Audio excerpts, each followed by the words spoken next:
You got the result now. So top 5 results are displayed here. So these results are very old results. It is starting from 2018 March. So we are pushing data back to 5 years. So 5 years back, it was 2018 March, and date was 26 onwards. So 26, 20, 21, 22, 23, 26 likewise. So starting from 20, this was the oldest date. Okay. So that is how we got the data. So now data is captured. Now we can plot the data here, and we can see that as we plot the data, we get the result. Data looks like this. So we can do a couple of transformation to this data. So this transformation I am doing as 10 days SMA, 10 days EMA, 30 days SMA, 30 days EMA, 60 days SMA, 60 days EMA. So what EMA and SMA is, let me plot it. I am plotting data like close, VWAP and volume. Only these three things we are keeping in DF and discarding all other things.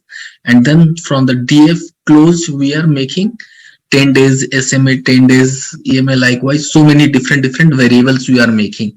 And you can see rolling window is 10 days here because 10 days EMA.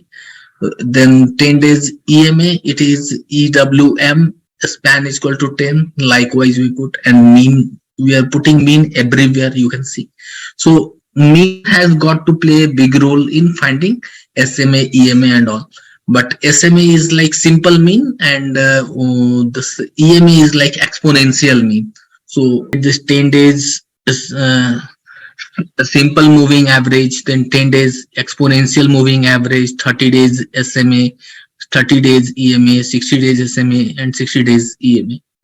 So simple moving average is something which is very much simple, means this is the graph, and simple moving average will be very much, if it is going down, so it will be very much I can plot it here, right? So this is DF 60 days simple moving average. Let us make it. Let us plot it there itself. Let us plot the simple moving average here itself. Data.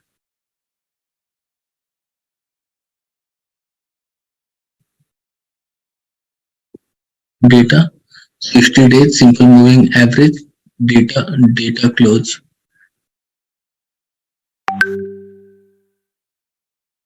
Create data close. Now you can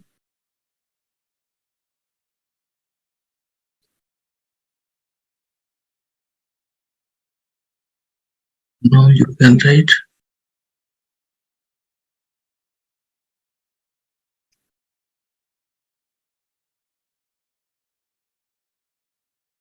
dot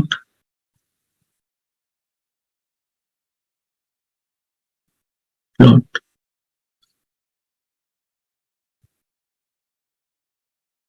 So this is how you got both this plotted. So the original close is plotted in blue, and 60 days SMA is plotted in this red. So you can see it is going down here, but this moving average is also going down. The difference between this down and this down is, this is very straight line kind of thing, very straight and very directional. And this is not a very directional. Blue line is not so directional. Sometimes it is going up, sometimes it is going down, and likewise it is fluctuating a lot, right? So this is going down, but this is not going down like that way. So what does this mean? This red line which is going down, it can, so this is moving average, and you can see that from here to here, it was 60 days. So after this 60 days, actually this red line got, we got this red line. Okay, so prior to this 60 days, this red line was not present because this first dot that come on this red line is because of the presence of this entire summary, entire average of this particular blue.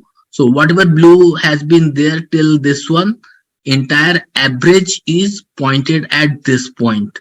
So that's how you can understand this is a simple moving average. But when it comes to exponential moving average, we do not take the simple average of points from here to here. Rather, we give more values to the points which are in this region and less values to points which are in this region. Because of that, if I will make a simple this exponential moving average, for example, this is exponential moving average which I am taking from here, and this also I will plot here before you. So I'm going to plot this exponential moving average. I'm putting this name as data, as data. So this is exponential moving average, and now EMA, SMA. Instead of SMA, I am putting EMA. So what will happen, this red line will be there, but its style will change. This red line will not look similar to the one that is there because this is SMA and now it will be EMA. So you want me to bring both the lines or just single line will be enough to understand? So just to see SMA first, it is straight like this, and it is kind of lagging kind of things, means already if a stock is going down, then it is lagging, it is coming, it is also going down, but it is lagging. Likewise, if a stock is going up, it is also going up, but it is lagging, you can see here.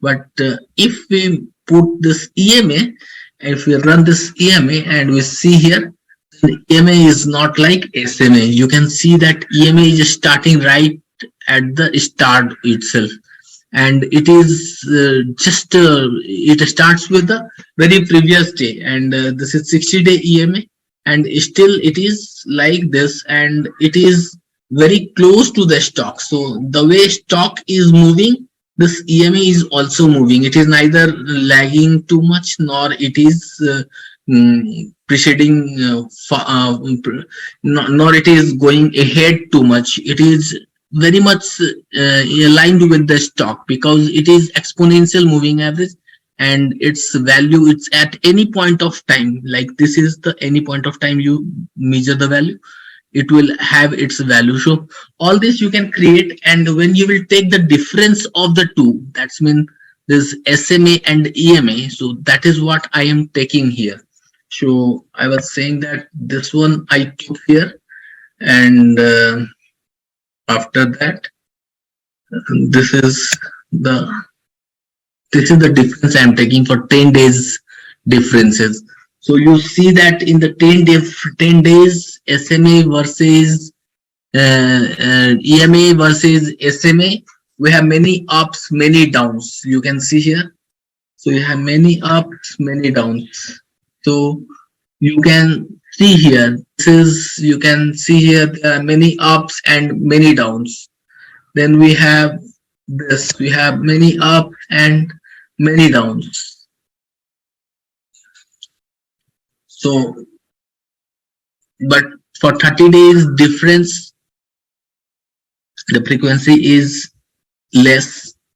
For 60 days differences, frequency is much lesser.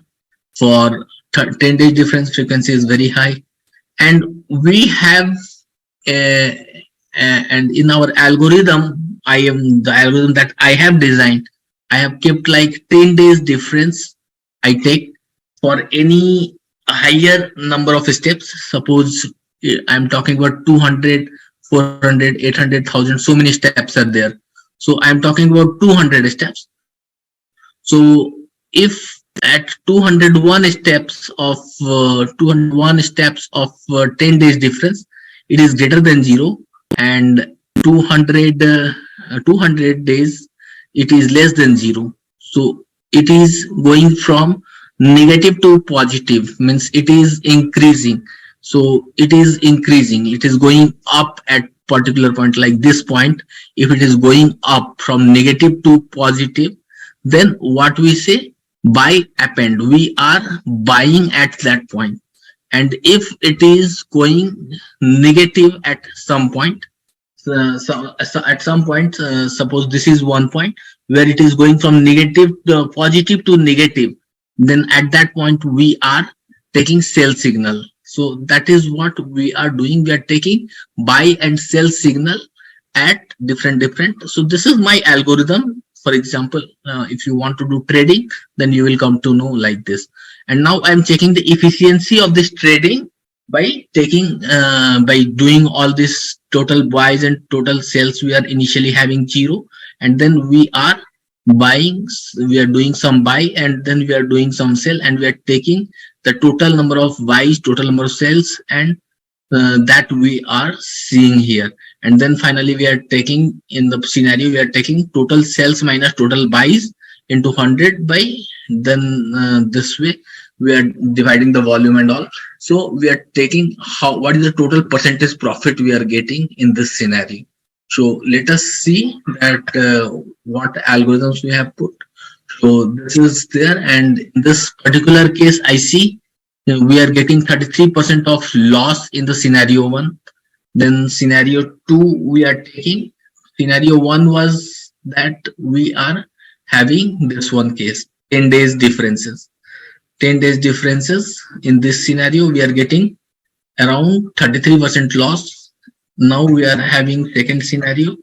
The second scenario we are getting 124% profit. So I did this analysis some 1 year ago. That time I was getting 62% profit in scenario 2. Now I'm getting 124% profit. Now scenario 3 is the most sophisticated and most reliable scenario according to me, irrespective of which one trade we are doing, which stock we are doing in generic way. So this is the most sophisticated and we should get profit in this. And let us see. So here if I see that 22% profit we are getting. So in 5-year term, if you are investing in Tata Motors and you follow this technique, then you are going to make your money grow up to 72% in 5 years. In 5 years, your money will increase from 100 to 172. That is what is the thing. But if you are doing it using scenario 2, from 100, it will increase to 224. So that's what was the conclusion. But if you will make it using scenario 1, which is only 10%, then your money will decrease rather than increase. It will decrease by 33%. Okay. So this was for Tata Motors. Now I am doing for some other auto sectors. And you will also see the result here, like it is coming 22% on today's basis. It was 15% some time ago, 1 year ago. It is coming as 124% on today's basis. It was 62% some time ago. Again, it is 33%, negative 33% today, but it was 24% positive some time ago. Let's see some more examples. We have now here for, so now it is for Maruti. So I will do only Tata Motors and Maruti. I will not do any other thing. So I am just getting the data for Maruti now first. I got the data immediately. Now I just project the data, how it looks. The data is also, its data also shifting a lot, like 9,000 to, it is going as low as 4,000, then 4,000 to, again it is going as high as 8,000 in this 5 years. So I'm doing this all for 5 years. So doing the same task here again. Now with the same task I am doing, I can, so this is project is continuing. Your last project is continuing today also, and will start up with mathematics soon. So this is how you did all this PLT dot so all these things you did DF dot plot. You plotted entire DF because you created DF here. All these 10 days SMA, 10 days EMA, then 30 days SMA, 30 days EMA, all this you created and you plotted all those things. It came like this. Okay. Now you are going to put this thing into, now you are doing 10 days difference again. So 10 days difference again. So as you do 10 days difference, you got very high frequency of going high and low, high and low. So you can see now you are doing the same thing again, and you are seeing that it is showing very high frequency of going high and low like that. You can see here.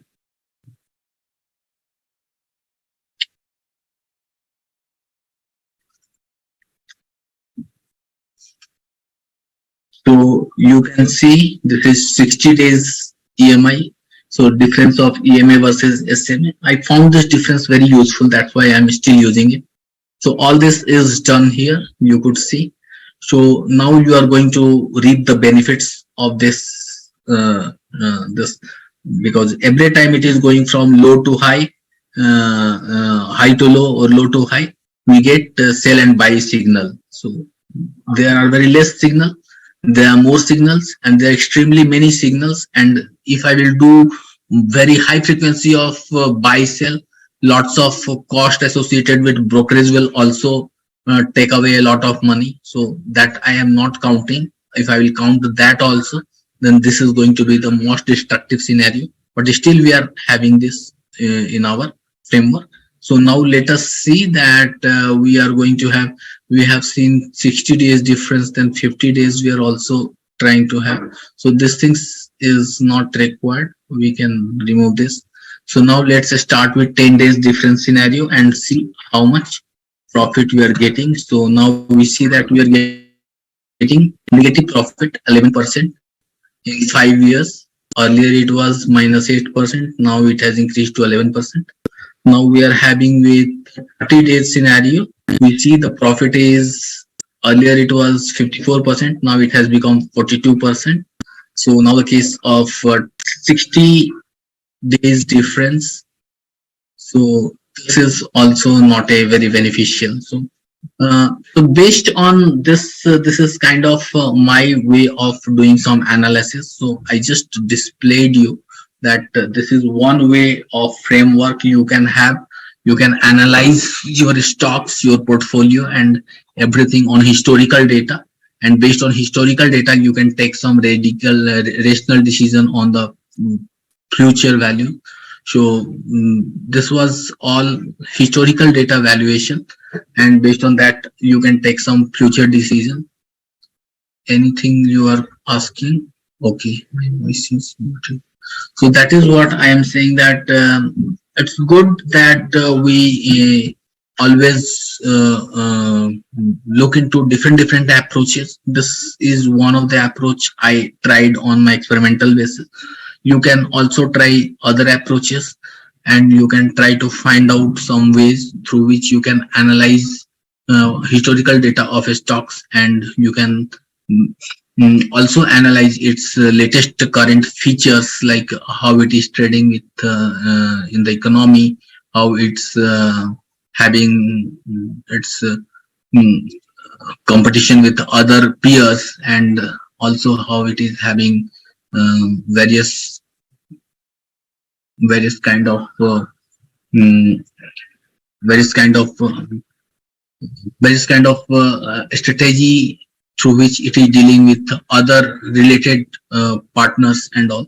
So you can look out their portfolio, their latest ventures, everything, and based on that you can take logical decisions. And at the same time, historical data will always give a very sound proof whether it is doing good in past or not, and whether you can take some good decision based out of that or not. So this was one small project you can consider. There are more such companies which has been discussed here and validated. So that is all for today. So we can